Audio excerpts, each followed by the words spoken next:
Bom, tudo bem com vocês? Só confirmando com vocês o seguinte, a Alice e a Yasmine, a gente definiu a data da nossa jornadinha, que será no dia 1º de dezembro, tá? Que é uma quarta-feira. Tá? A gente não sabe se vai ser de manhã ou de tarde, que vai depender do número de trabalhos inscritos, né? Como o tempo dos trabalhos são reduzidos, assim, porque a ideia da jornada é essa, são só 10 minutos, né, para apresentação e 10 minutos para discussão. Então, assim, cada trabalho toma 20 minutos.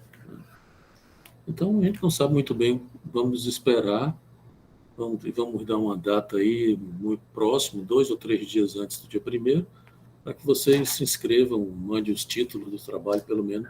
Não precisa mandar o trabalho, basta mandar um título que você vai querer falar, tá bom? E no dia você terá 10 minutos para questionar, perguntar, não é? Abrir as questões que você se interessar, tá bem? De preferência que tenha uma relação com o tema que a gente está trabalhando, obviamente, né? Mas não é uma exigência, porque pode ser um tema lateral, né? Um tema que guarde alguma relação com alguma questão teórica, com abjeção, ou bom, qualquer outra questão, né? Não precisa ser uma coisa diretamente ligada à abjeção, pode ser uma questão ligada a gênero e psicanálise, que é o nosso tema maior, né?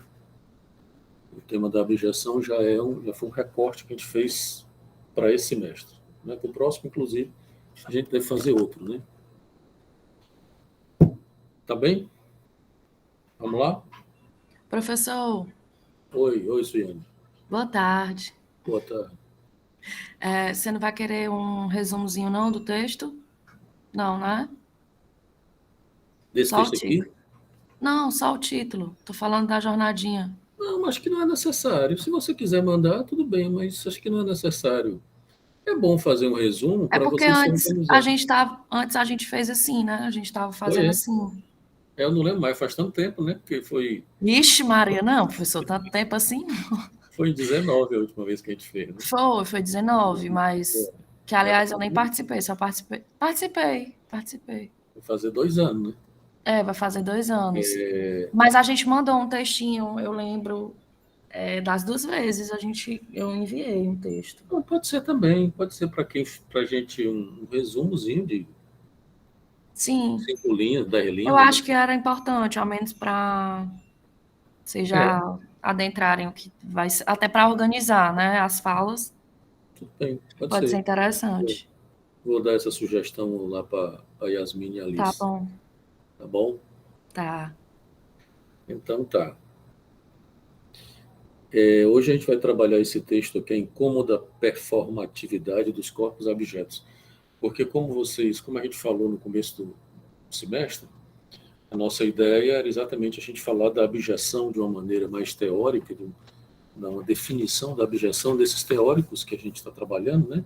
Bataille, na psicanálise, obviamente, mas também no Bataille, na Kristeva, na Butler, para que isso possibilitasse a gente dirigir essa discussão da abjeção para as questões relativas a, por exemplo, às sexualidades abjetas, às transexualidades, enfim, né?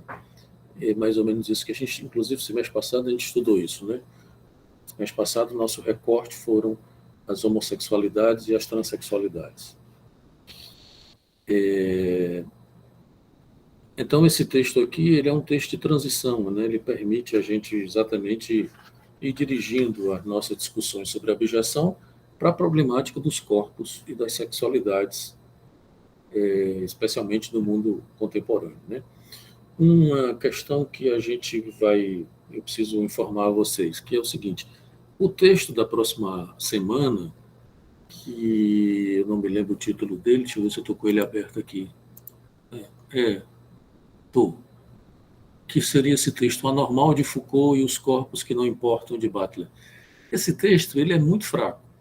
A gente foi dar uma lida nele e ele é muito fraquinho. Então, o que é que a gente vai fazer? A gente está propondo que na próxima semana a gente antecipe esse texto aqui, o objeto de desejo, corpo-objeto, rumo ao corpo decolonial na experiência transexual, da Manuela Rodrigues Santos. Vixe, que legal esse texto. Não tinha visto esse, não. Esse outro aí que você falou agora. Nossa! Seria o texto do dia 27, a gente vai antecipar. Até porque ele é até um texto grande, então ele talvez até a gente consiga, seja possível em trabalhar 2 encontros com ele. Né? É um artigo, professor? É um artigo. Tá aqui o link, você não tem não ele? Tá, não, devo ter aqui, é porque eu vou acessar aqui no meu drive. Na programação, é o texto do dia 27 de outubro, 27/10. Certo. Então, esse texto, Anormal de Foucault, vocês desconsiderem. Se quiserem ler, ele assim, é um texto fraco, porque ele só fala o Anormal de Foucault e faz uma relação com a objeção em Butler e diz assim, não tem a ver com o outro. Ou seja, não traz maiores contribuições, né? Então, a gente achou que seria melhor já entrar num texto mais pancada, que seria esse texto daí o texto seguinte, tá? Tudo bem? Vamos para o texto de hoje, então. Como eu disse para vocês, esse texto de hoje ele permite a gente fazendo uma transição, né? Aí vocês têm alguma questão, alguma dúvida que queiram colocar já, antes da gente encaminhar ou caminhar com o texto? Alguma dúvida? Léo. Oi, Márcio. Oi. Eu vou, enfim, como sempre, eu tenho que sair, então eu vou colocar logo as minhas questões, porque possivelmente eu vou ficar em trânsito, vou tentar só acompanhar. Olha, tem basicamente 2 coisas que eu queria perguntar desse texto. Uma é uma relação que ela faz, mas não desenvolve, entre abjeção e função materna, né? Que parece um tema interessante, né? Enfim. É a Cristeva. Essa relação é a Cristeva que faz, inclusive no artigo passado. Pois é. Porque tem a ver com comida, com alimentação, mas ela fala que tem a ver com vômito, né? Com regurgitar. E, enfim, fiquei meio encucado com isso. Mas, enfim, né? Pode seguir depois, em algum momento, se quiser retomar o tema. E a outra questão que eu acho que para mim, é a questão que geralmente mais bate, que é essa ideia do objeto em oposição a um universal, né? É como se existisse um corpo universal e aí existem os corpos abjetos. Existe um valor universal e existe um valor não valor, né? Um menos valor, digamos assim, que seria essa história da abjeção. E aí tem uma hora lá que o autor dá um exemplo bem concreto, e ele fala assim, eu não estou com o texto agora aqui à mão, mas ele fala basicamente que um nigeriano na Nigéria não é um corpo abjeto, mas um nigeriano numa balsa perdida em busca de Europa é abjeto. Um casal de lésbicas na parada gay não é abjeto. E aí eu fico pensando, mas caramba, para mim isso é um exemplo evidente de que não há universal, de que só há discurso, né? É uma questão que para mim não entra, né? Quer dizer, aceitar que há um universal, para mim já é uma premissa falsa, porque da mesma maneira, por exemplo, que as lésbicas não são abjetas em si, mas são abjetas dependendo do lugar onde elas estejam, o fascista também, né? Um fascista numa manifestação de fascistas, ele é o valor por excelência. Mas um fascista na parada gay é nada mais abjeto do que um fascista na parada gay. Então, eu me pergunto sobre essa história do universal, que para mim sempre incomoda muito, né? Eu não entendo como universal, eu entendo como produção discursiva. É uma produção discursiva de universalidade, mas não tem nada menos universal do que um discurso que se pretende universal. Então, acho que queria propor aqui uma perspectiva mais relativista, mais perspectivista da abjeção, né? Mas veja bem, Márcio, eu acho que ela está acompanhando uma crítica exatamente a essa ideia do sujeito moderno, ou a ideia de homem, né? Que o próprio Foucault já tinha feito essa crítica, né? Do homem como sendo um universal, ou o sujeito como sendo universal. Quer dizer, Declaração dos Direitos Universais do Homem, né? Então, quer dizer, essa é uma categoria política, né? O problema da ideia da universalidade do homem, né? do sujeito, dos direitos universais, qual é? É que exatamente ela não é, né? Os direitos universais não são universais. Quer dizer, como é a história do direito natural, né? E que, por ser homem da espécie humana, você teria o direito natural à igualdade, liberdade e fraternidade, vamos dizer assim, para usar os ideais modernos, né? E que, bom, se eles ainda estão valendo, são outros 500. Mas os ideais modernos propuseram isso, né? Declaração Universal dos Direitos do Homem. Então, a crítica que esses autores pós-modernos ou pós-estruturalistas, né, fazem, e a própria psicanálise também faz, é exatamente a ideia ingênua de que, por exemplo, se você diz a mulher, então toda mulher estaria dentro desse conjunto universal, né? A gente estava vendo no último encontro lá do nosso curso,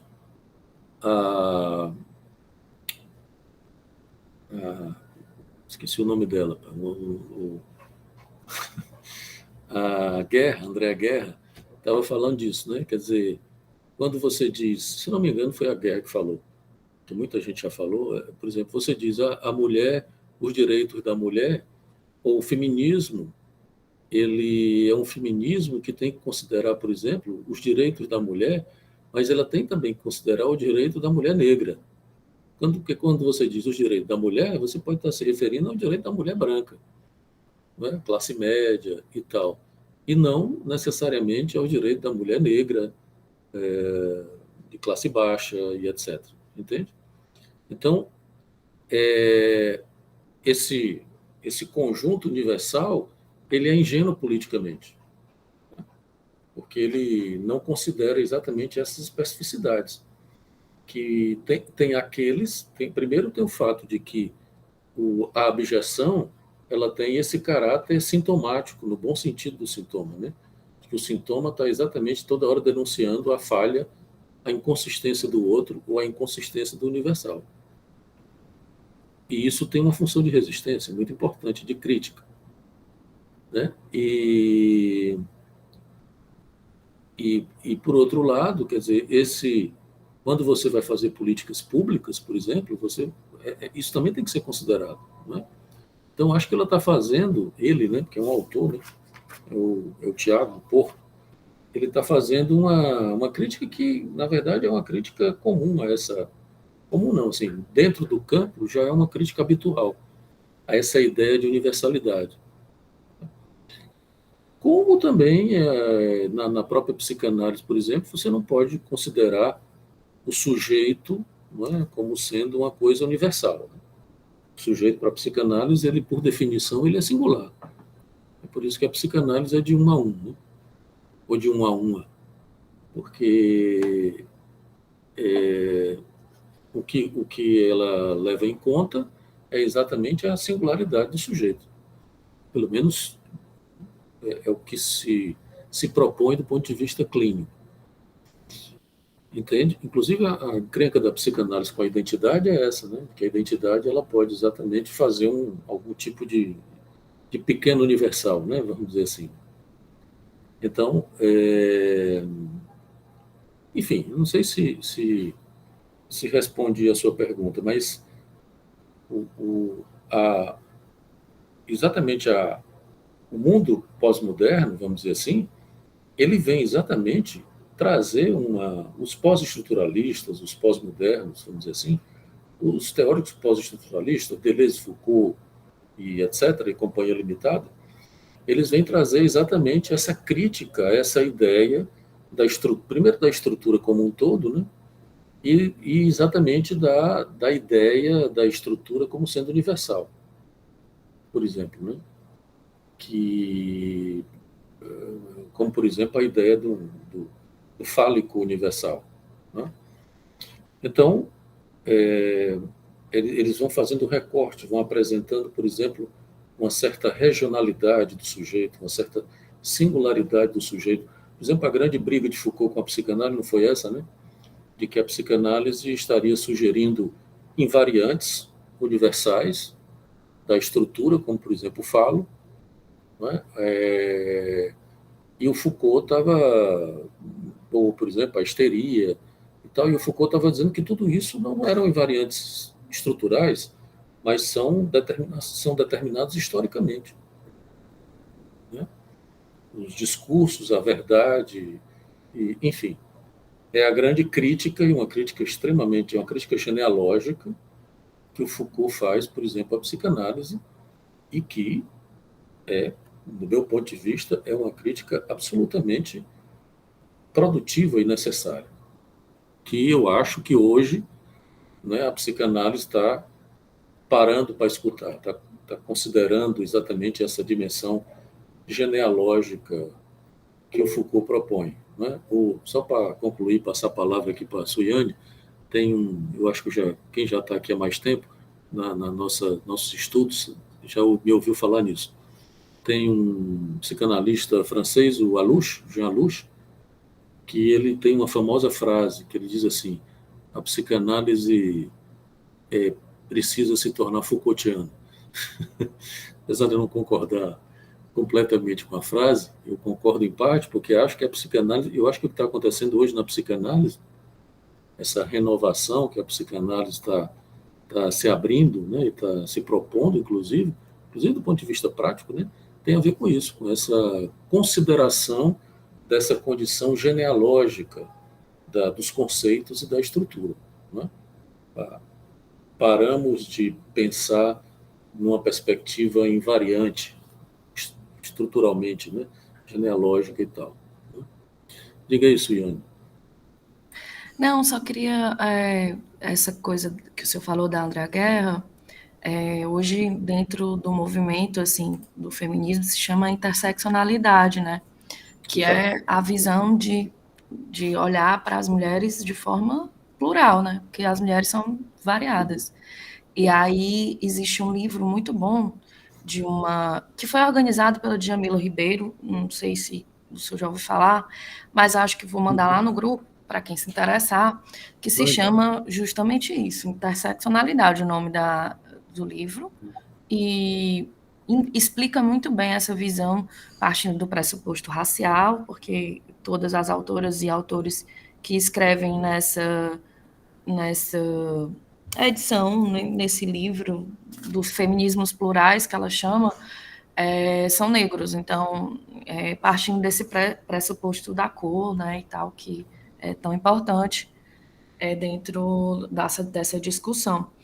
E aí eu só queria falar isso mesmo, queria falar que eu vou mandar o livro lá no grupo da gente para abrir a leitura também a outros campos, né? A gente lê outras coisas também. Acho que vocês se interessariam. O livro é pequeno, 100 páginas, rapidinho, dá para ler. Tem um PDF, eu vou mandar lá, tá bom? Tá bom. Veja que isso me permite, viu, Suiane, voltar à briga entre as feministas e Lacan. Você lembra que quando eu contei essa história, né? Quando o Lacan, sim, lá em Milão... Já sei até o que você vai falar. Lá em Milão, ele disse que a mulher não existe. As feministas foram fazer passeata no hotel dele para criticar Lacan, que o Lacan estava dizendo que a mulher não existe. Porque a linguagem que o Lacan utiliza é outra, né, professor? É um discurso. É justamente isso que ele fala, né? Ele se utilizou de uma estrutura linguística diferente. Então, é muito difícil explicar às pessoas essa lógica do Lacan. Demora-se um pouco, né? E eu acho que tem uma relação também com a questão da análise e tudo mais, que a gente sabe. Enfim, acho que era mais difícil para um discurso social, né? Mas veja que quando Lacan diz que a mulher, o A aí, maiúsculo, não existe, é exatamente o fundamento dessa ideia de interseccionalidade. Quer dizer, não, você não pode, e exatamente porque a gente viu aqui nos nossos primeiros estudos, né, de que o campo feminino não faz universal, lembram disso? Quer dizer, isso mostra exatamente que você não pode tratar essas questões do feminino como a mulher, como sendo um universal, né? Então, Sim. é muito interessante. Eu demorei para entender isso, né, professor? Mas entrou, deu certo. E hoje isso só deu certo para mim porque faz sentido, né? Sentido justamente com o que eu leio por fora disso, né? Mas eu precisei da análise, por exemplo, para entender que era isso, né? Nossa, é aquilo ali. Aliás, a gente faz até umas referências, você fica pensando assim nas discussões que eu já tive no laboratório com você, eu fico, meu Deus, era aquilo que ele estava falando. Quando a gente vai estudando e vai entendendo. Só que a gente tem que ter cuidado com alguns discursos, porque, querendo ou não, a gente é atravessada ainda por essa coisa, né? E é isso. Sempre é vigilância, né? Com relação a tudo, enfim. Mas, enfim, professor, eu vou passar lá no grupo lá o texto. Tá bom. Então, Márcio, não sei se. E vejo que isso é muito interessante, porque, só para arrematar esse papo aqui com a Suiane, que veja que é exatamente em psicanálise a, o feminino, né, uma condição feminina, uma posição feminina, que mostra exatamente a impossibilidade do universal. Né? Quer dizer, isso é muito interessante e coloca exatamente o feminino numa posição de, como diz Lacan, de sintoma. E quando você começa a entender, né, professor, que esse feminino é tão plural que não cabe só às mulheres, você compreende melhor ainda, né, essa coisa da sexuação em si, enfim. Fica algo que é realmente mais sensato de se pensar. Nossa, é isso. E eu acho que é por isso que, para mim, de alguma forma, o Lacan revoluciona muito mais, assim, sabe? De alguma forma, a teoria, num contexto, enfim, mais prático para mim, sabe? Porque eu não me sinto, eu me sinto acolhida por essa lógica. Então, enfim, é isso. Mas é muito bom entender depois que o feminino não tem essa definição própria, nem nenhuma propriedade discursiva, sei lá, de alguma forma, assim. Até tem, né? Tem que ter mais uma amarração, mas, enfim, não sei se eu tô. Tem semblante, né? Algum semblante tem que ter. Isso, Mas sim, o sim. semblante não é universal, né? Não. Porque semblante não tem como não ter. Né? Exato. Mas eu falo mais uma amarração discursiva social mesmo, porque, enfim. Você tem, por exemplo, porque é inevitável você ter semblante, né? Porque quando você diz, por exemplo, uma mulher negra de classe baixa, de baixa renda, isso já é um semblante, né? Quer dizer, você não pode achar, e aí isso do ponto de vista clínico, né, você não pode considerar que todas as mulheres negras de baixa renda são as mesmas. Sim. Né? Quer dizer, aí é onde entra a radicalidade da dimensão singular do sujeito em psicanálise. E que tem que fazer sentido, né, para a gente que recebe, porque você não pode ser o mesmo objeto para todos, né? Você tem que entender Exatamente. isso. Veja que para a política, para as políticas públicas, é importante que você tenha essa identidade. Lembra daquele texto da Rivera, Antônia Rivera, que a gente trabalhou muito bom, passado, aliás. Né? Sim. E ela fazendo uma crítica à psicanálise, mostrando que em determinadas... uma crítica da psicanálise à identidade, que o Freud faz lá na Psicologia das Massas, né? Porque o Freud faz essa crítica. E ela dizendo que em determinados casos, é um texto muito bom da Rivera, muito bom. Em determinados casos é importantíssimo que você, do ponto de vista político, que essa identidade se apresente como bandeira. Né? Então, por exemplo, mulheres negras de baixa renda, por exemplo. Quer dizer, isso é importante do ponto de vista político, esse reconhecimento ou as mulheres negras, ou o que for. Quer dizer, mulheres negras não são as mesmas, né? Sim. Você vai Mas fazer é como você diz, do ponto de vista clínico, né? Aí a gente vai para um um outro, clínico, né, claro. Quer dizer, do ponto de vista político, do social, ponto de vista político. das políticas públicas, Isso, isso é absolutamente necessário, né? exatamente. Porque tem inclusive, obviamente, nós não podemos considerar, inclusive, a diferença que essas identidades apresentam do ponto de vista cultural, político, discursivo e tal, né? Porque é isso que a Djamila diz, né? Quer dizer, Uhum, se você for negra de baixa renda, você tem uma especificidade, né? Traços culturais, discursivos e significantes são uhum, diferentes de uma branca de classe média, né? uhum, Então, essa especificidade identitária, uhum. eu prefiro usar os traços identitários, eles são importantes nesse momento serem considerados, né?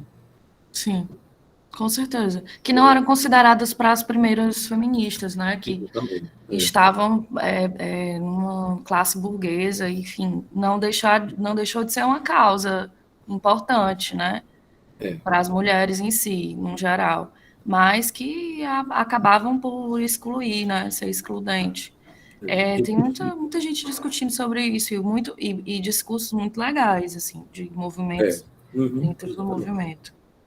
Você só não pode atender, por exemplo, se você for atender uma mulher negra de baixa renda, você tem que considerar que, do ponto de vista das subjetividades, essas mulheres são mulheres negras de baixa renda. Mas, do ponto de vista clínico, elas são singulares, do ponto de vista do sujeito, né? É Porque senão você diferente, nem escuta, né, professor? você nem escuta, exatamente. Você nem escuta. Se você for olhar para esses pontos que você está dizendo que são mais gerais sociais, você não escuta o Exatamente. que a gente tem que escutar, né? Que vem da singularidade dela, como você está falando. Então, Exatamente. é um a um para homem, para mulher e para qualquer tipo de gênero mesmo. Para Porque qualquer a um. dor vai ser diferente, né? É porque é a diferença que a gente pode fazer entre subjetividade e sujeito. Em psicanálise não é a Isso. mesma coisa, né? Sim, O sujeito é sim, a singularidade radical. exato. A É, subjetividade, você tem que considerar que ela é, como diz Lacan, ela é afetada e constituída por uma época, né? Ou por uma exatamente. cultura, por um espaço social e tal. A Ele é Cleidiane, fantástico, né, professor? Fantástico, rapaz. Eu sou apaixonada.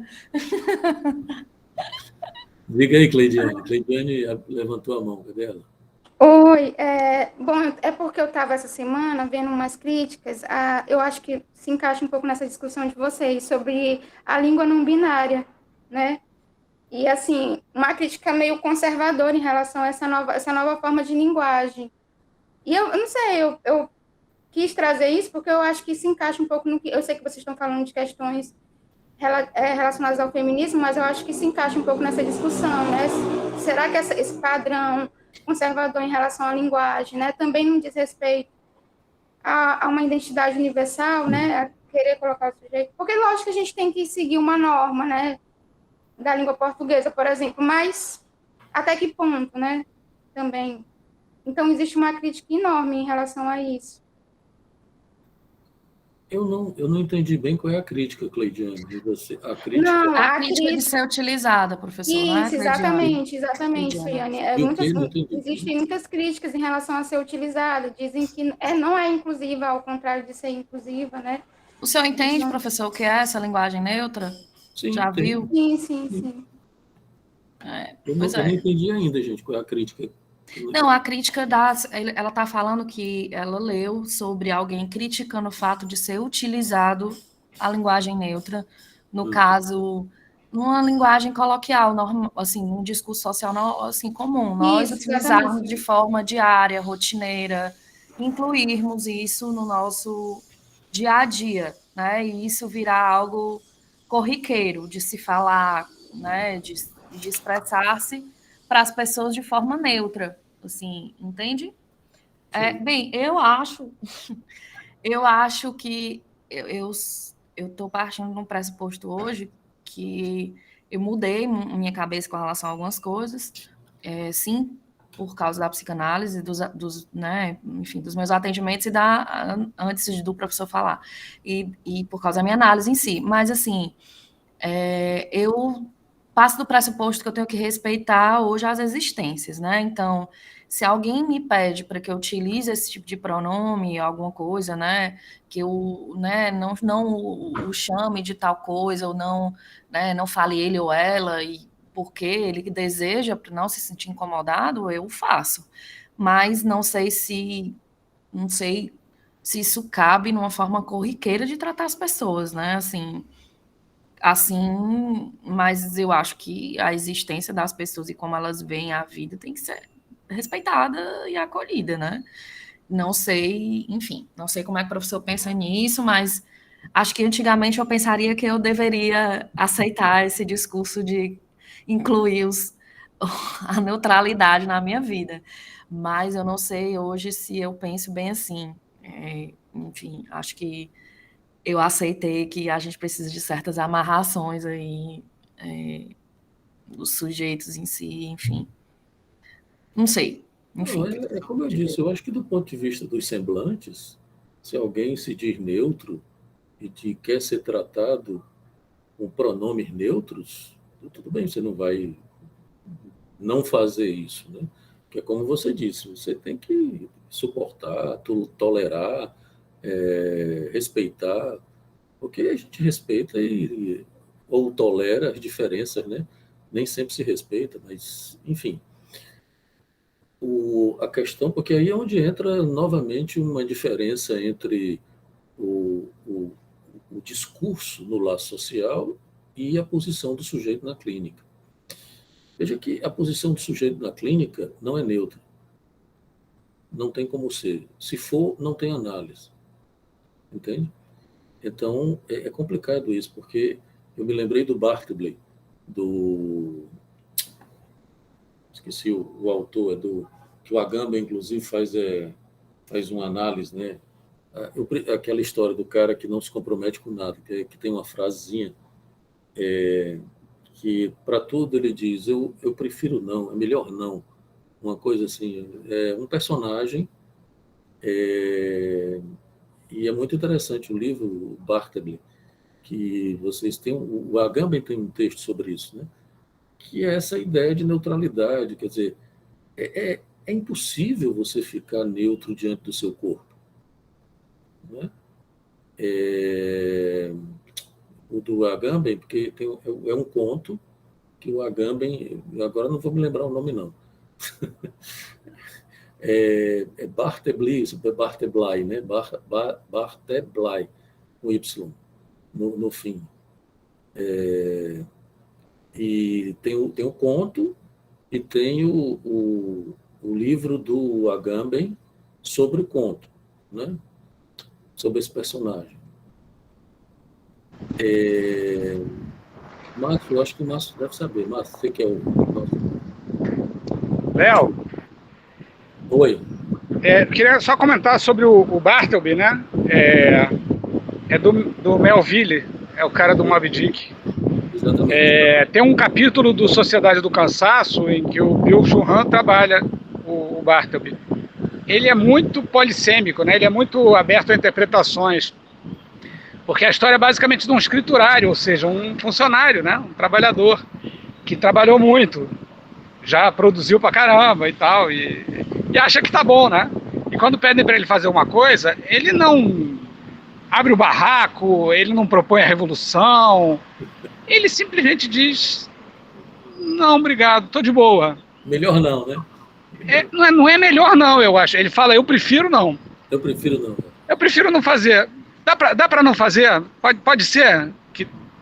E aí ninguém entende, né? E eu acho mais engraçado é que as pessoas deixam rolar, liberam pro Bartleby. Ele não perde emprego, ele não é um pária social, nada, né? Ele, de alguma maneira, ele passa a ser acolhido como aquele esquisitão que... Não, obrigado, tô de boa. Valeu, obrigado.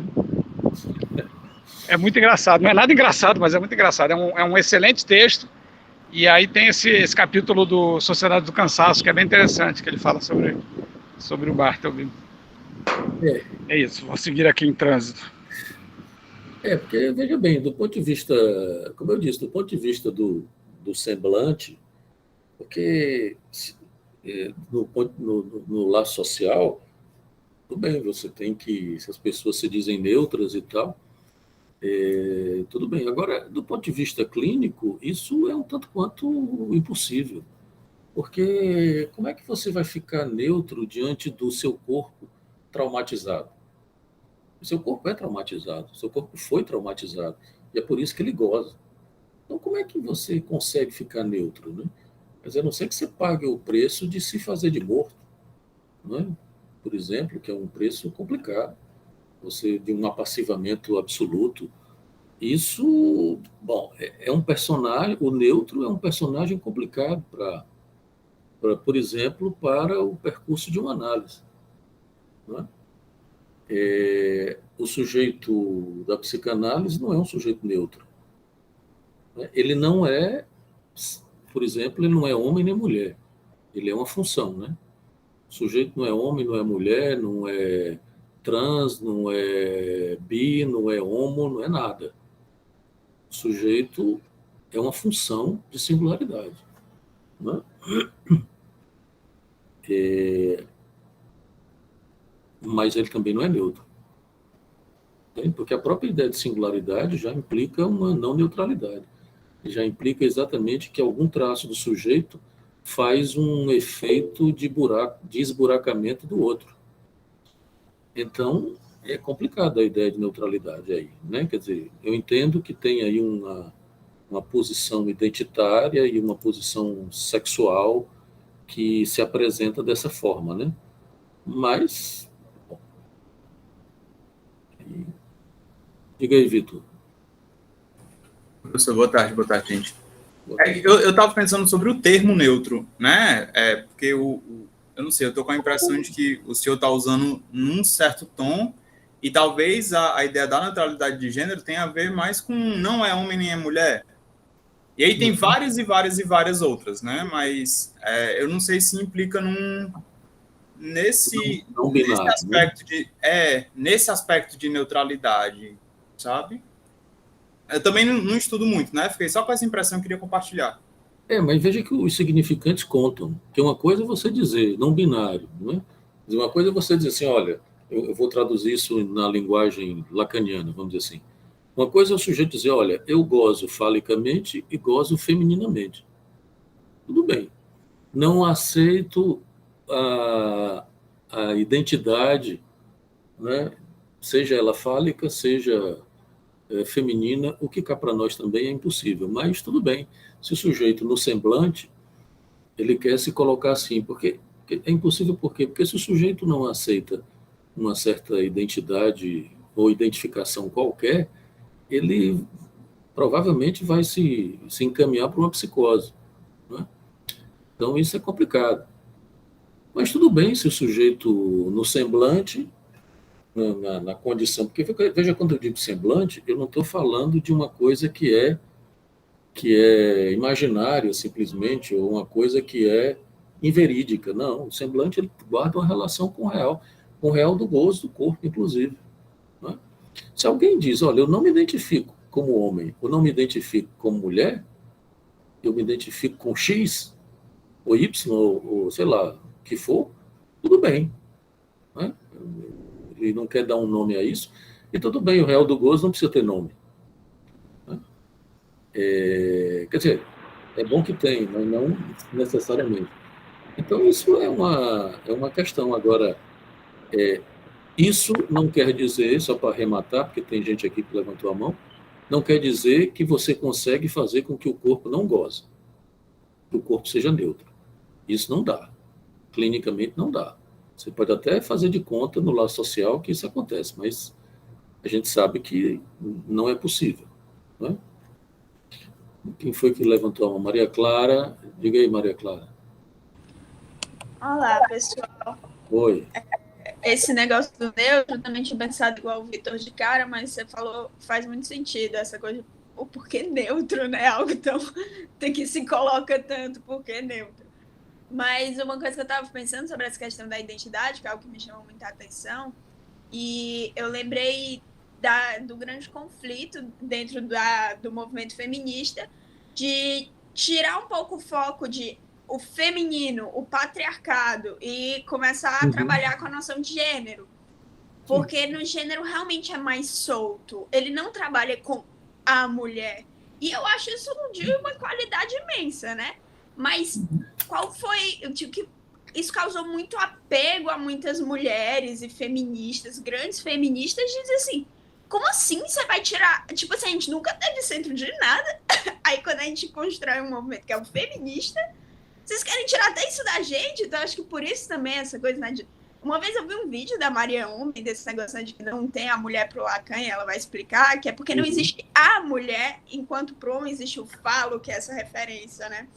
E eu achei isso muito interessante. E a falta de referência, a falta de um eu limpinho, né? Um eu sem buracos, porque eu acho que é isso que a identidade faz, ela dá uma polidinha nos buracos, que é completamente angustiante.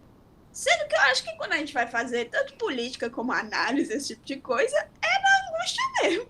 Sim. Vai com ela mesmo. Porque se a gente for tampar os buracos, o que é que sobra, né?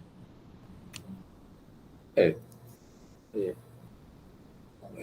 claro que a gente teria que definir melhor o que é que estamos chamando de neutralidade, né? Mas tem um pouco essa questão que vocês estão colocando, porque depende do que é que está se chamando de neutralidade, que é uma posição, do meu ponto de vista, muito perigosa, né? E, tanto do ponto de vista clínico, é impossível. Do ponto de vista político, eu acho perigosa, né? Não me agrada realmente. Como eu disse, eu respeito, posso até usar os pronomes neutros, mas acho complicado. Acho que ainda não entendi bem. Vamos dizer assim, eu me recolho a minha ignorância quanto ao assunto, mas acho uma posição complicada, né, e perigosa. Aí diga aí, Márcio. Está em cima da moto, Márcio. Gente, estou aqui transmitindo diretamente do meio do mundo, caos total, carro para tudo que é lado, gente passando. Como ser neutro, né? Não dá para ser neutro. Eu vou pegar carona aí nesse significante neutro, né? Na discussão que o Vitor puxou, que é muito interessante. Realmente é um termo muito polissêmico, né? Então tem essa história da neutralidade de gênero, tudo bem, né? Eu quero ser chamada de Loreta, né? Aliás, assistam Vida de Brian, por favor. Eu quero o direito de ser chamado de Loreta, eu quero o direito de ter filhos, enfim, trans e tudo mais, né? Todas essas discussões, pautas identitárias, tá bom, isso é um sentido do termo neutro, né? Mas neutro é muito mais do que isso, né? Neutro é um significante muito complicado para a gente, aqui na academia, sem dúvida, na psicanálise, sem dúvida, né? Porque não é só neutro no sentido de não ter gênero, né? Eu sou, sei lá, me chame de E, me chame de, né? É mais complicado, né, do que isso. Neutralidade na academia tem muito a ver com imparcialidade, né? Não vou tomar aqui uma postura científica, né? Para o positivismo, neutralidade científica. E para a psicanálise, como é essa história, né, da neutralidade? Eu queria jogar uma questão para a gente pensar. Neutralidade, do ponto de vista do analisando, entendo que seja realmente impossível, né? Eu acho que Bartleby não faz análise, basicamente, né? Ele vai chegar lá e vai falar, não, tô de boa, obrigado, eu prefiro não. Não vai entrar no jogo, eu acho, né? Que não quer dizer que ele seja neutro. Não, ninguém é neutro, né? Não há neutro nesse sentido de imparcial, isentão, coisa do gênero, né? Nem na política, nem na ciência, nem na vida, nem na psicanálise. E aí eu estava lembrando de um romance que eu li, chamado justamente Neutralidade Suspeita. Muito, muito legal. Não me lembro o autor, depois eu posso passar aí para quem quiser. É um daqueles romances de psicanálise, já tem vários, né? Já tem vários romances com psicanalista como personagem, e ele chama de neutralidade suspeita. E, na verdade, ele está discutindo a neutralidade do analista. Uhum. E aí é que eu queria mandar a bola para vocês, né? Como é que é o analista nessa parada, né? Nessa jogada. Ele tem que se neutralizar para que o inconsciente apareça, enfim. O que vocês acham? Não tem nada a ver com neutralidade. O analista está envolvido até a alma na análise do seu analisante. Agora, problema qual é? É que ele tem o que Freud chamava de abstinência, a regra da abstinência, o Lacan também, qual é? É ele não colocar o desejo dele, não invadir a análise do analisante com o desejo dele, acreditando que o desejo dele vai orientar ou dirigir ou curar o analisante. Entende? Isso é abstinência. Agora, para ele poder escutar o analisante, ele precisa exatamente fazer análise, né? Quer dizer, ele precisa, como diz o Nasio, ele precisa silenciar ou limpar os ouvidos na sua própria análise para poder escutar o analisante, porque senão você não escuta. E ainda assim, obviamente, você tem que considerar que não tem análise perfeita ou análise completa, ainda assim ficam os restos, né? E que os analistas tratam disso na teoria, na análise ou na supervisão, ou no que for. Então não tem neutralidade, né? Não tem... Quando Lacan diz que não existe metalinguagem, é uma dessas afirmações axiomáticas, mais uma dessas afirmações. É parecido com a mulher não existe, né? O Lacan adora o não existe. Ele diz, não existe metalinguagem. O que é que ele está querendo dizer? Que não existe uma linguagem, que foi o que a lógica tentou fazer, né? A lógica tentou fazer o quê? Ser uma linguagem que analisava a linguagem. Uma linguagem fora da linguagem que analisaria a linguagem. Aí o que é que Lacan disse? Não existe, porque a lógica é uma linguagem, né? Então não tem uma linguagem fora da linguagem que analise a linguagem. Você pode até analisar a linguagem, como a gente trabalha, por exemplo, com análise de discurso e tal, mas você não vai estar fora da linguagem, entende? Quer dizer, até porque para a psicanálise, depois que Lacan demonstrou isso, de que a linguagem, a função dela é de fazer uma grafia da letra do gozo, por exemplo. Então, veja bem, você dizer todas, todos ou todes, não tem muita diferença para quem diz. Do ponto de vista identitário, que é exatamente quem estava falando antes, como dizia a Suiane, tudo bem, se as pessoas querem que a gente diga todas, todos e todes, tudo bem. Mas se você diz todas, você goza. Se você diz todos, você goza. E se você diz todes, você goza. Entende? Não tem jeito. Não, o todes não é metalinguístico, metalinguagem. Não é neutro. Entende? Ele pode até fazer semblante de neutralidade, mas não é neutro. Porque o todes goza. Como é que o todes goza? Aí eu não sei, que você teria que ver com cada um, né? Se o todes não goza numa certa escritura masculina ou numa certa escritura feminina, aí teria que ver o que é que ele, como é que ele faz, qual é o tratamento que ele dá ao corpo, entende? Então, a neutralidade aí, ela fica questionada em psicanálise com relação a isso, entende? Como eu disse, clinicamente é impossível. Se você fala, você goza. Agora, se isso é uma reivindicação de não identidade, tudo bem, fica em aberto. Que é exatamente, veja bem, o problema qual é? É que se você toma uma posição do aberto, que inclusive é outro título do Agamben, o Agamben tem um livro chamado O Aberto, do ponto de vista lacaniano, você está no campo do feminino. Entende? Você não é uma mulher. E aí é a diferença entre o feminino e a mulher. Você não é necessariamente uma mulher. Porque você estar no campo do aberto é ocupar uma posição feminina. Exemplo, para usar o que acabamos de falar, exemplo clínico, o analista. O analista, eles têm que estar numa posição que é uma posição no aberto, ou seja, o analista ocupa uma posição feminina. Entende? Ele não precisa ser mulher para isso. E do ponto de vista identitário, né? Entende? É uma diferença aí, porque esse é o problema, né, da diferença entre identificação e identidade. A psicanálise trabalha com as identificações, mas não com as identidades. As identidades, elas são importantes, como a gente viu aqui no texto que eu acabei de citar, da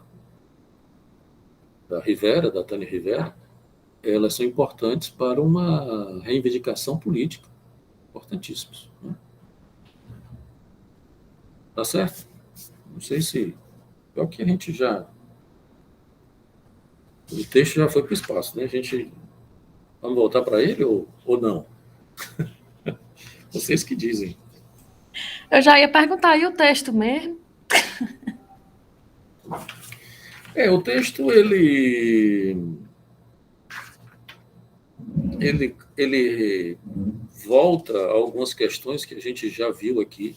Por exemplo, né, ele volta ao Unheimlich, o estranho do Freud, que a gente já leu aqui, né, já introduziu esse texto, trabalhamos com ele, com o estranho, né, que é o infamiliar, tem várias traduções, né? Ele retoma também a abjeção ele mostra, por exemplo, como o estranho em Freud retoma essa discussão, né? Que o estranho em Freud é o familiar, né? Para exatamente introduzir a problemática da abjeção na Kristeva, que parte também do estranho em Freud, né? Que a gente também já viu aqui o que a Kristeva apresenta como o abjeto, né? Como aquilo que já foi parte do sujeito, né? Ela foi familiar, que foi rejeitado, e ele também retoma aquela discussão que a gente fez na vez passada, que era aquela ideia de uma negação originária. O termo não é bom, né? Mas aquela ideia de uma foraclusão. Eu vou propor para vocês a gente utilizar o último termo, né? Que Freud usou recalque originário, a Kristeva usa recalque originário, mas eu vou propor a vocês que, quando forem discutir esse momento mítico, originário da estrutura, que vocês utilizem o termo que Lacan propôs no fim da sua obra, que é o foraclusão originário. Né? E a foraclusão que Lacan usava para a psicose, né, como um mecanismo da psicose, lá nos textos do Seminário 3, no texto na questão preliminar, a todo tratamento possível da psicose e tal, ele usa esse termo como mecanismo da psicose. Mas no fim da obra, especialmente quando ele trabalha com o noborromiano, ele vai propor a ideia de uma foraclusão generalizada ou de uma foraclusão originária, não como mecanismo da psicose, mas como sendo esse algo que fica sempre, que não cessa de não se inscrever, né? Que é uma coisa que nunca se inscreve. Tá? Que é o buraquinho lá do Triskel, né? O buraquinho do nó. Acho que todo mundo conhece a figura do nó borromiano. No meio do nó tem um buraquinho que a gente chama de Triskel. É onde fica o objeto A, inclusive. Né?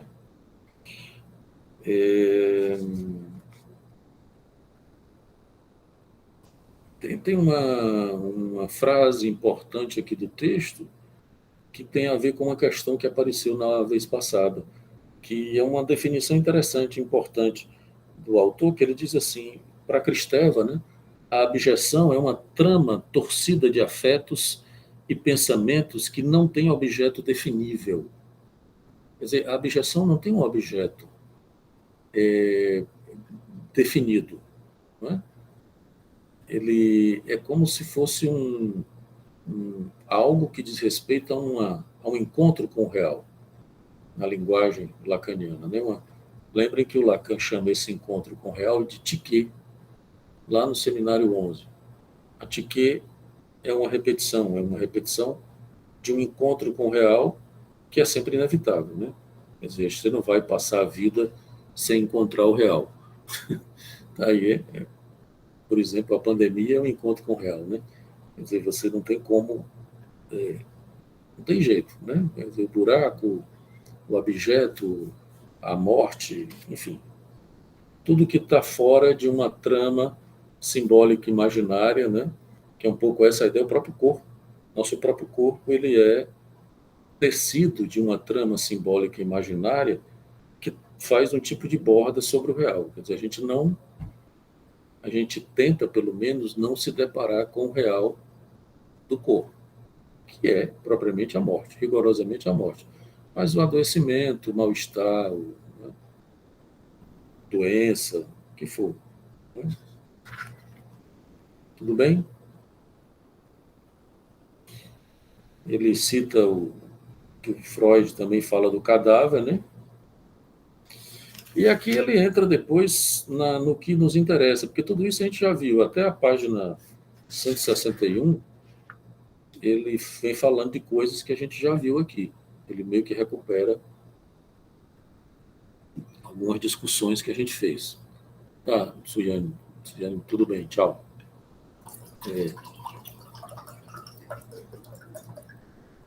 E aqui, tchau, boa tarde. Aqui ele retoma uma discussão mais política, né, que é o que nos interessa mais, né, que ele está falando exatamente das identidades subjetivas, e aqui ele retoma um pouco a lógica freudiana da massa, né, de que como as identidades subjetivas e de grupo, isso é a tese do Freud na psicologia das massas, ela se constitui por uma exclusão do que é algo que os ameaça, né? Como diz Freud lá, você exclui a diferença. Esse é o problema da massa e aí a crítica do Freud à identidade, né? De que a massa produz uma identidade, uma identificação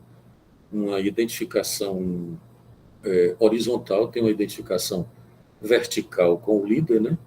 Que o Freud vai colocar lá naquele lugar, do líder, do pai primeiro e tal, mas tem também uma identificação horizontal, e eu diria imaginária, com os outros da massa. Tanto é que a massa, normalmente, assim, tem uma traço imaginário, torcida do Ceará, então tem que ser preto e branco, né? Que todo mundo usa, vai para o estádio, tem que usar o preto e branco, entende? Então tem um traço imaginário da massa, né? E aí ele vai introduzir exatamente a questão da abjeção, né? De que seguindo essa lógica que nós temos, por exemplo, uma certa exclusão ou uma certa expulsão do que é abjeto, né? Essa é a lógica da abjeção.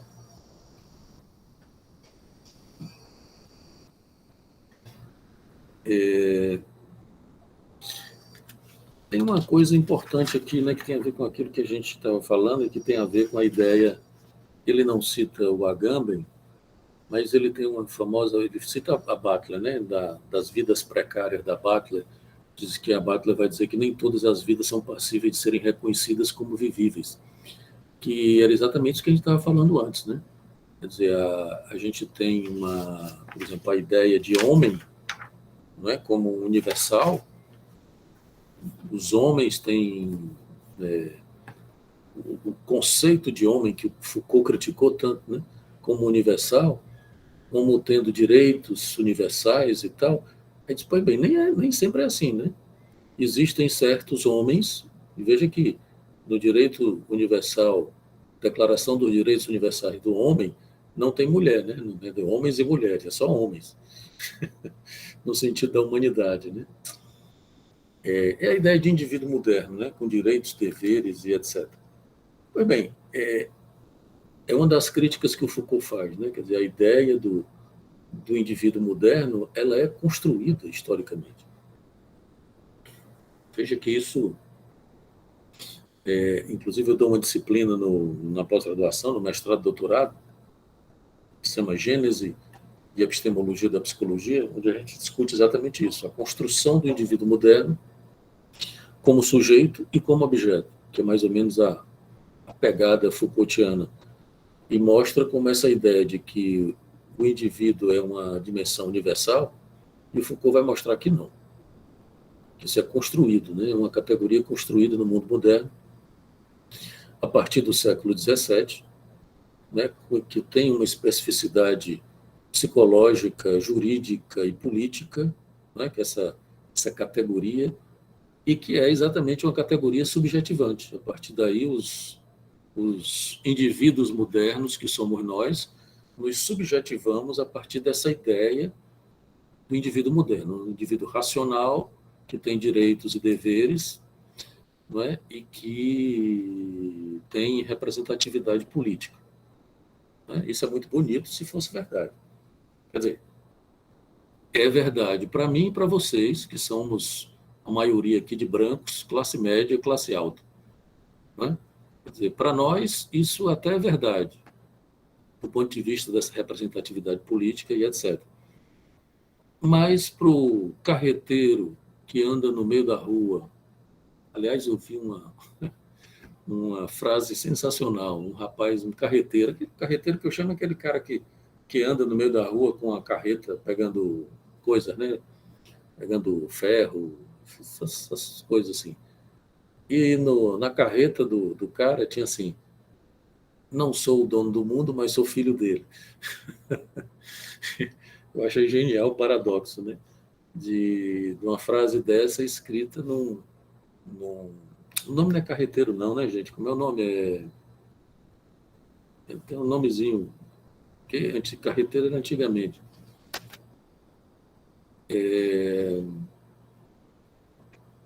Bom, o Vigiar e Punir, ele começa a falar disso no Vigiar e Punir, né? Mas também na hermenêutica do sujeito, ele também fala disso. Catador, né?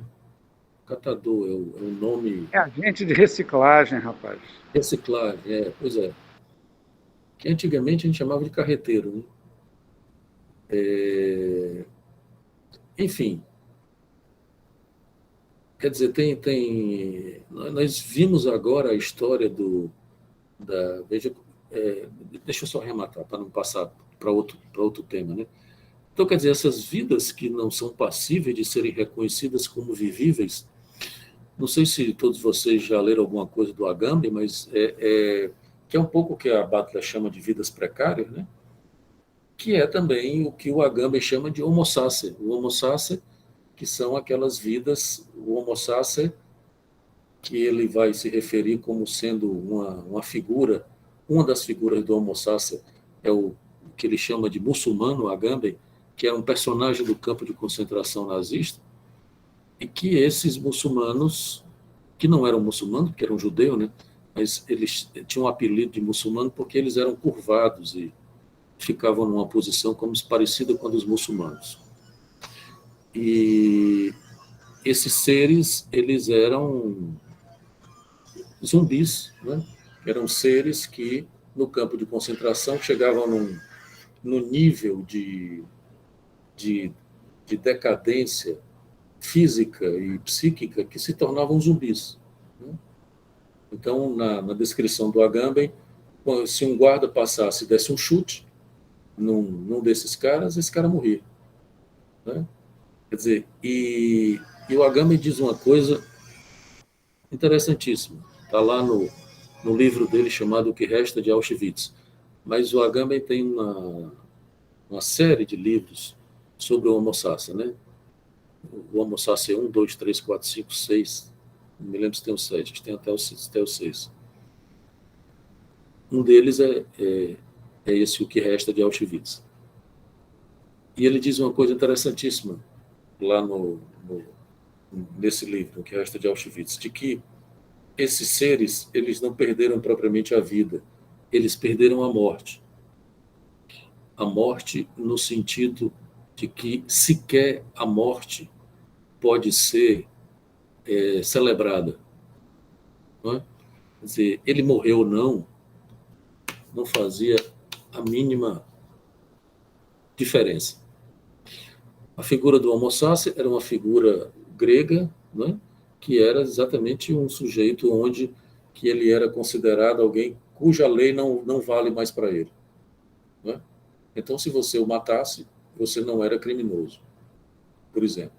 Você poderia fazer era um sujeito que era retirado do campo da lei simbólica.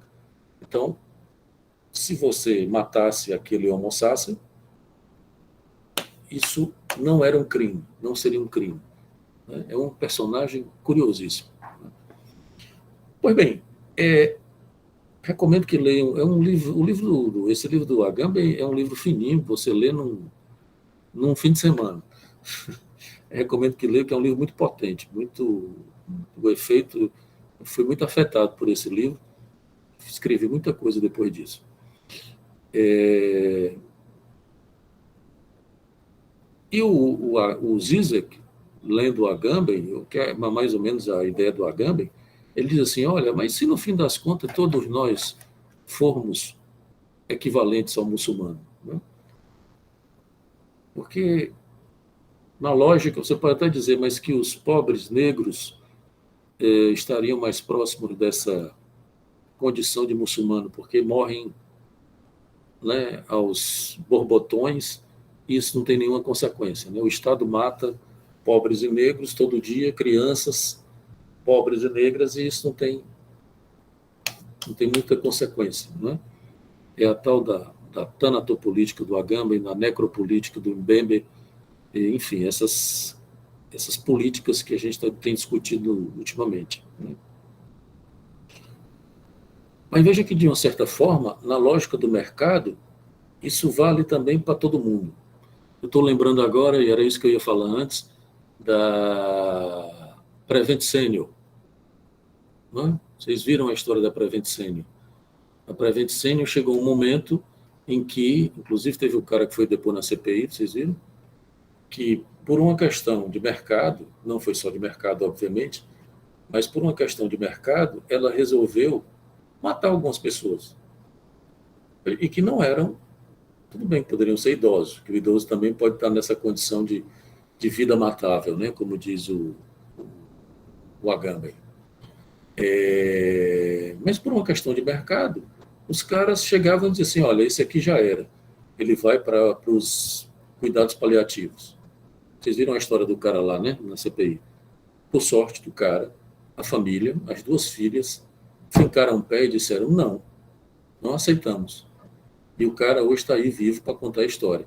Se ele tivesse ido para cuidados paliativos, ele tinha morrido. Então, com quantos a Prevent Senior fez isso, a gente ainda não sabe, né? Mas fizeram. Vejam que não eram negros e pobres. Tá?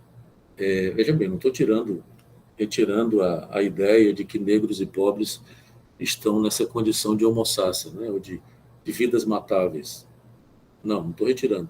Estou dizendo que, de uma certa maneira, quando entramos numa lógica do mercado, isso pode valer para qualquer um, né? De uma certa forma, como aconteceu, por exemplo, na Prevent Senior, entende?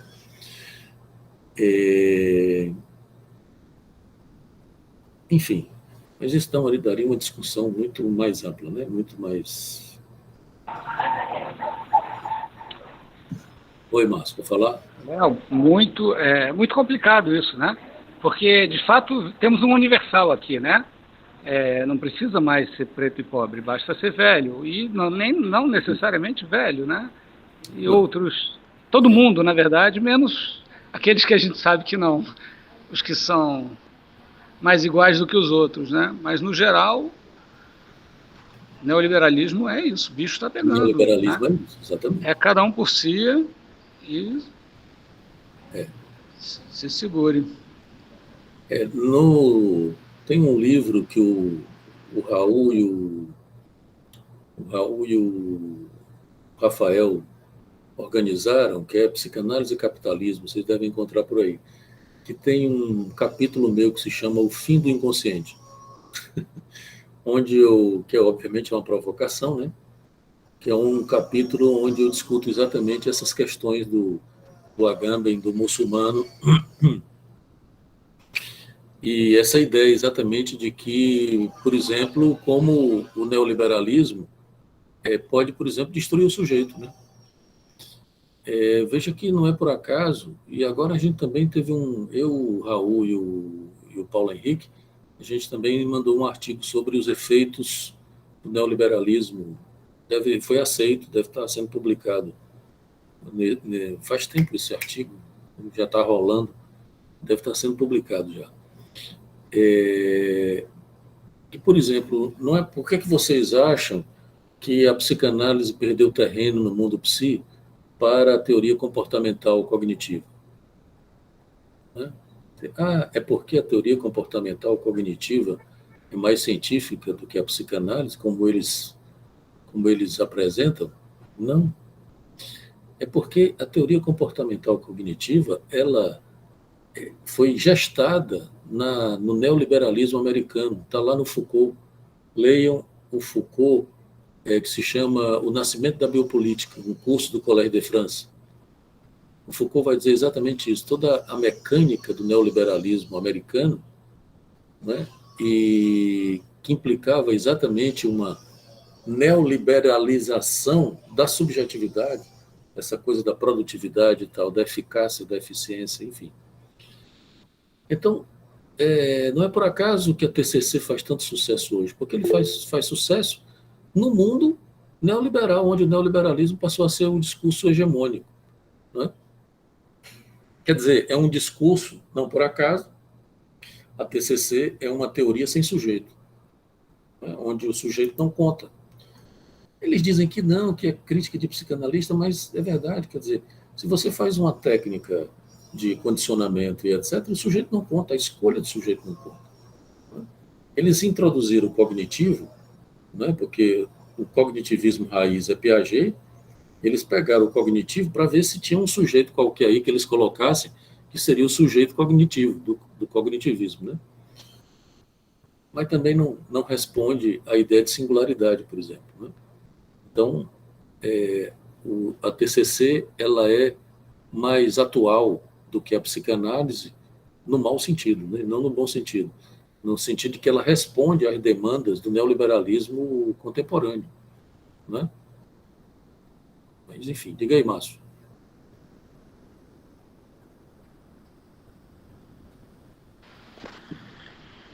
Eu estava pensando que, bom, essa discussão toda, né, sobre somos todos matáveis diante do capital, né, é o nosso novo objetuar, a gente tudo é passível de morrer por ele, né, de ser morto mesmo, literalmente, por qualquer coisa. A pandemia mostrou isso, né? A pandemia mostrou isso, quer dizer, a gente, por uma lógica neoliberal, muita gente morreu, né? Quer dizer, a mãe de uma amiga minha, de um amigo também, ricos, né, de classe abastada, morreu por falta de vacina, cara. Ela ia se vacinar no dia que ela foi internada. Né? Quer dizer, é uma lógica perversa, né? Mas diga aí, Márcio, desculpa, eu lhe interrompi. Não, tranquilo. Mas eu acho que, na verdade, eu estava lembrando do velho Marx, que, de alguma maneira, já está tudo lá, né? Quando ele fala que no capital você é objeto, você não é mais sujeito. Depois o Adorno e o Horkheimer vão falar isso da indústria cultural, né? Tu acha que você é o sujeito? Você é o objeto da coisa. E um outro autor que fala a mesma ideia é o Ciampa, o Antônio da Costa Ciampa, um texto sobre identidade, um psicólogo social, e ele fala, não dá para ser sujeito no capitalismo, né? Nem quem é pobre, nem quem é rico. Claro que para quem é pobre é mais difícil, mas não há sujeito, né? Todo mundo é objeto. Muito estranho. Sim, só vou lhe propor uma relativização disso, no sentido de que, inclusive no sentido tanto psicanalítico como Foucaultiano, né? Porque tanto para a psicanálise como para Foucault, o poder, se o Foucault diz que o poder não é absoluto, tem sempre uma resistência, na linguagem lacaniana é a mesma coisa que você dizer que o outro é inconsistente. Né? A inconsistência do outro em Lacan equivale à inconsistência do poder, por exemplo, em Foucault. Não é a mesma coisa, obviamente, eu estou fazendo uma articulação, mas o Foucault também diz isso, né, de que o poder ele sempre cria uma resistência. Então, por mais que ele possa, inclusive, digerir a resistência na própria lógica do poder, mas isso está sempre criando uma possibilidade de resistência. Quer dizer, tem sempre um buraco. Da mesma maneira que na psicanálise, né? O outro nunca é pleno, nunca é absoluto. Ainda bem, né? Nós lidamos com a inconsistência do outro. Então, assim, é possível, sempre não, né? Porque tem certas situações que não é possível, como essa do campo de concentração, por exemplo. Né? Mas mesmo no campo de concentração, é muito curioso que a maioria dos sobreviventes, muitos sobreviventes se matou, né? O Primo Levi, O Bettelheim, Bruno Bettelheim, psicanalista, aquele do famoso livro da psicanálise dos contos de fada, tanto o Primo Levi como o Bettelheim foram sobreviventes do campo de concentração e ambos se mataram. Curioso isso, né? O efeito devastador de uma experiência dessa para o sujeito. Né? Então, eu não posso dizer, sempre dá para ser sujeito. Eu não me arrisco a dizer isso. Mas eu diria que a possibilidade, é uma grande possibilidade de, ainda assim, você encontrar um buraco para poder se apresentar como sujeito. Entende? E por isso, essa é a ética da psicanálise, por exemplo. É por isso que a gente briga, tanto clinicamente como politicamente, para você ver como clínica e política aí se encontram. A ética da psicanálise, ela é clínica e política, exatamente por isso.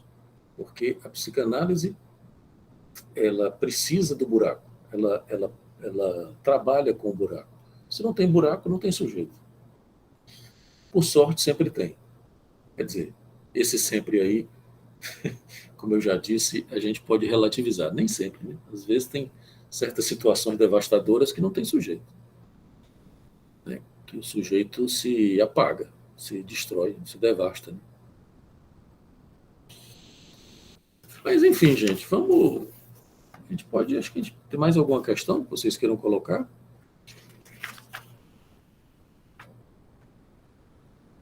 No fim das contas, a lógica do texto é essa, de que você faz uma exclusão daquilo que é da ordem do objeto, né? E o ponto importante é esse, é de que isso que é excluído como objeto dá consistência a uma certa lógica das subjetividades do grupo. Veja que essa ideia é muito interessante, porque é lacaniana, né? O que está de fora dá consistência ao que está de dentro, mas fica causando, né, fazendo o efeito no de dentro, que é mais ou menos a ideia do objeto. O objeto, ele se situa, se a gente, pelo menos é como eu entendo, se a gente pudesse situar o objeto, a gente teria que situar nessa lógica que Lacan chama de uma existência. Né? O objeto, ele é uma existência por quê? Porque ele não está fora de mim, mas está fora de mim, causando algo em mim. Não é? Ele está dentro e está fora, mas não está de fora. É um de fora que me dá consistência. Né? Talvez seja uma forma topológica da gente situar o objeto. Tá? Vou propor para vocês essa forma. Tá bem? Bom, vamos parar por aqui, então. E lembrando que o texto... Vou parar aqui a gravação, tá certo?